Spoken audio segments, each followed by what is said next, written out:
The Obamas are not going back to Spotify. Now, we don't know if they got canceled or if they just packed their bags and left, but regardless, they're $25 million richer and they only did a handful of episodes. Obama also out might be needling Steve Bannon, who actually runs a successful show, because he didn't get the same deal that maybe Joe Rogan got. We don't know. We're going to break down the drama that's happening here, but you can see our headline over from the Washington Free Beacon says, how the Obamas took Spotify for a ride. And a little bit of background on what happened here. Remember that they signed in 2019 a $25 million deal with Michelle and Barack Obama to produce podcasts. They were at the time becoming the world's #1 podcasting platform. A lot of people went over there. Remember, Joe Rogan did for rumored hundreds of millions of dollars. As the Obamas' contract with Spotify comes to an end, though, Spotify not looking to renew the partnership. Now, we're seeing how different media entities are framing this. If you go over and do a search on any search engine, they'll tell you differently. They'll say, oh, no, they left Spotify. They're going to go get bigger, more exclusive deals. We'll see. Bloomberg, which many people say is kind of center of the roadish, put this article up saying, the Obamas are leaving Spotify, seeking podcast deal elsewhere. The deal expires this year.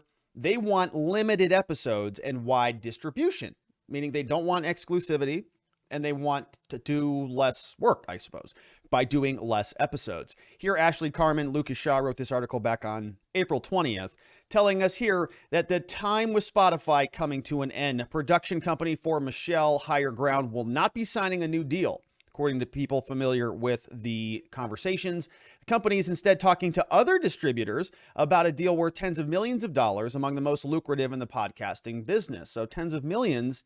Their last deal was worth $25 million, and that was back in 2019. They're talking with Amazon, iHeartMedia, and others. Spotify shares didn't move at all. Higher Ground is seeking a deal that will allow it to produce several shows and put them on multiple platforms. This could explain iHeart and why they're interested in it. One reason why some potential bidders like Spotify have bowed out, saying that if you release it on multiple platforms, that means people will not come to me. Spotify did this with Joe Rogan. Joe Rogan, of course, is exclusive on Spotify. They give him a little bit of leeway to get out and post clips on YouTube, but by and large, he's got to keep his content siloed because they want to drive people to their platform.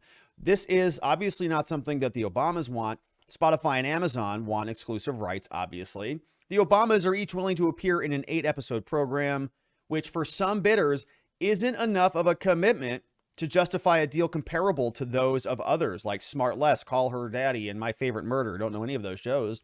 Those shows appear weekly or with a frequency close to that. So that would be like 52 episodes a year versus their 8, while Higher Ground's programs featuring the Obamas have been limited series. Higher Ground and Spotify have clashed during the course of their partnership. Both the Michelle Obama podcast and Renegades is a show featuring conversations between Obama and Springsteen. They only went live on other services a month later. That exclusivity is why Spotify paid them in the first place. But the production company found that being tied to one service limited the audience for its shows, which is true. That's part of the debate. That's why you get paid more for the exclusivity. The two parties also disagreed about how much of the company's output would include the former president and first lady. They don't want to be involved in these shows. Spotify wanted more shows featuring two of the most famous people in the world, obviously, while Higher Ground hoped to use their deal to provide a platform for a range of voices. They pitched Spotify dozens of shows, but ended up producing 5, released several of them, didn't feature Obama, so nobody cared. Spotify spent hundreds of millions of dollars to work exclusively on some of the other podcasts, Rogan, Alex Cooper, Bill Simmons. They want to capitalize on the power, but the Obamas are now bailing. New York Post is framing this a little bit differently, saying that the Obamas got dropped by Spotify, talking about all sorts of contention, recognizing that they declined, Higher Ground seeking an arrangement to go elsewhere. They give us some more details on one of the sticking points, which was apparently from Michelle Obama's Swedish company, which didn't know it was Swedish, insisting on exclusive licensing, telling us that streaming services want the Obamas to show up more, get on there more, generate more buzz for the company's content, but they don't want to do that. They just want to get paid. You can see here's a photograph of the two of them laughing about whatever they're talking about, and both sides leaving unsatisfied. Spotify wanted the couple to produce more content where they would be the headline acts, while they preferred new young voices, according to Vanity Fair.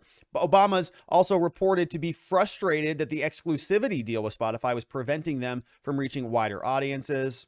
Barack Obama might be a little bit salty about some of this. You can see that Vish Burra, at Vish Burra over on Twitter, says, very interesting, curious. After news broke that Barack Obama and his podcast would not be renewed by Spotify, Obama goes over to Stanford and takes a jab at Steve Bannon, who runs War Room, a very successful podcast, even though he's been banned off most of the internet. A man with a highly influential podcast that won't be shut down anytime soon. He's not even on YouTube, so what are they going to shut him off of? Here, this is salty and evil Obama, according people like to Putin. Greg Price. People like Putin. And Putin? Steve Bannon, for that matter. What?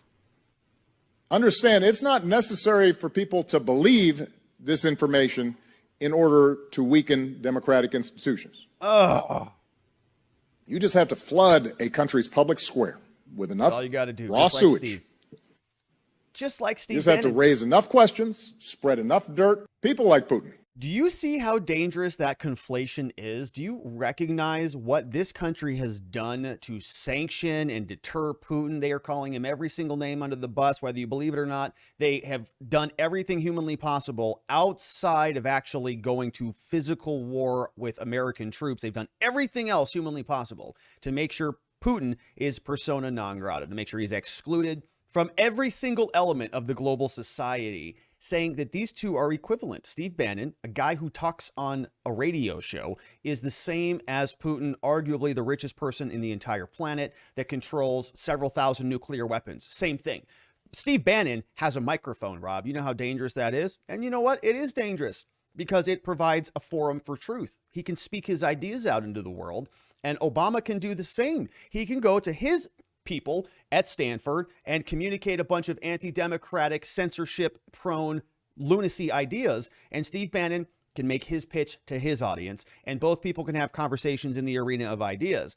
I don't listen to Steve Bannon regularly, but is he asking that Obama be censored and thrown off of any single platform and that he's not allowed to communicate because of his political ideology? I don't think so. I think he might be making arguments that Obama deserves other repercussions and other things for the actions that he was engaged in. But is Steve Bannon a censorship-loving lunatic? I don't know. I don't think so.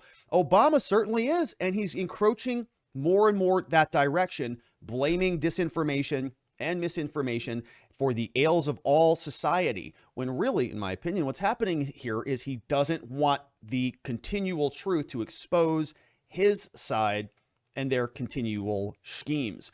Everywhere we turn, more and more politicians demanding more censorship, using this new phrase called democracy that's been perverted to mean something that it never used to mean, saying that they're doing these things to save democracy. We have to censor you and take away your civil liberties in order to save your civil liberties and your democracy. Makes no sense at all, but this is the new game they're playing, and many people are clapping like seals, lapping it up at every turn. Barack Obama continuing to deliver these speeches here in front of a cyber policy center. Many of these people will go on to be appointed to positions that will actually impact policies moving forward. Fortunately, we do have some people fighting back and standing up for this. People like Steve Bannon, who every single time he tries to speak, continually faces oppression and people attempting to silence his voice, people just like Barack Obama. Fortunately, there are many out there who will continue to support him against all odds, and we'll continue to do our part as well. I hope you join us on that journey. I would love it if you subscribed before you got out of here, because I look forward to seeing you on the next one.